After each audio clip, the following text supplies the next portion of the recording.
did want to preface this by saying that I am not a Muslim. I'm not any religion at all.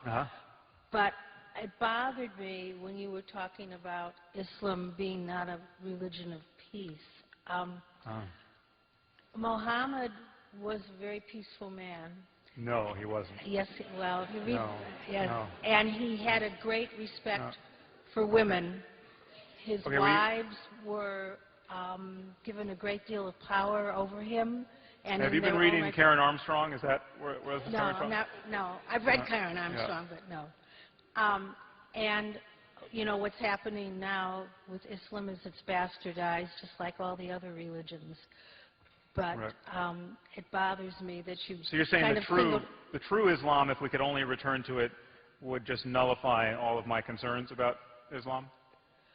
I don't think any religion is a good religion, but it bothers me that you singled Islam out, and that you said that, you know, that actually that Muhammad was a peaceful man.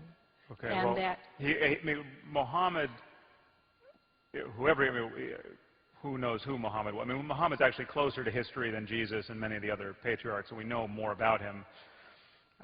But obviously, there's a lot of uncertainty about what's factual. But the example of Muhammad, as held in Islam universally, is not of a pacifist. He was a conquering warlord who spread the faith with the sword quite successfully. And the expectation is this is a way of being in the world that is by example totally justified. Now this is different from Jesus. Jesus did not spread the faith with a sword. He was essentially a hippie who got crucified.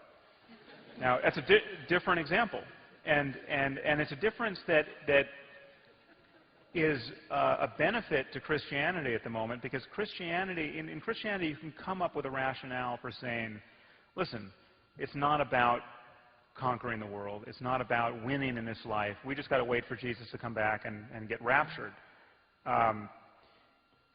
But you can't really do that in Islam. I mean, Christianity has a line like, render unto God that which is God, and unto Caesar that which is Caesar's. And that line from Matthew, has done huge work to separate Christianity from claim upon terrestrial power. Now, it's imperfect work, and there are a lot of crazy Christians who want terrestrial power, but at least there's some rationale within Christianity for doing that.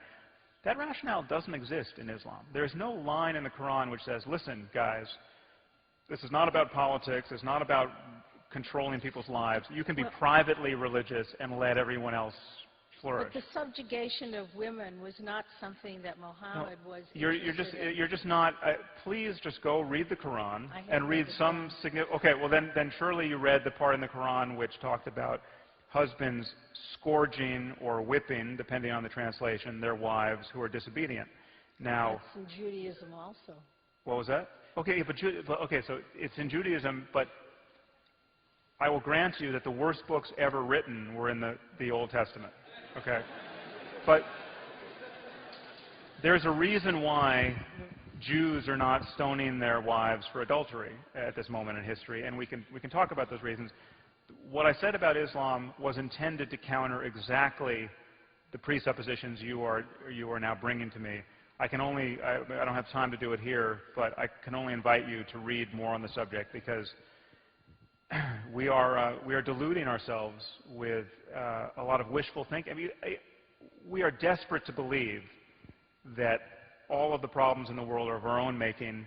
If we could just spread more money around and behave better on the global stage, people will treat us well, and that everyone wants the same thing, and it's all a matter of just more education, and this religion is intrinsically benign.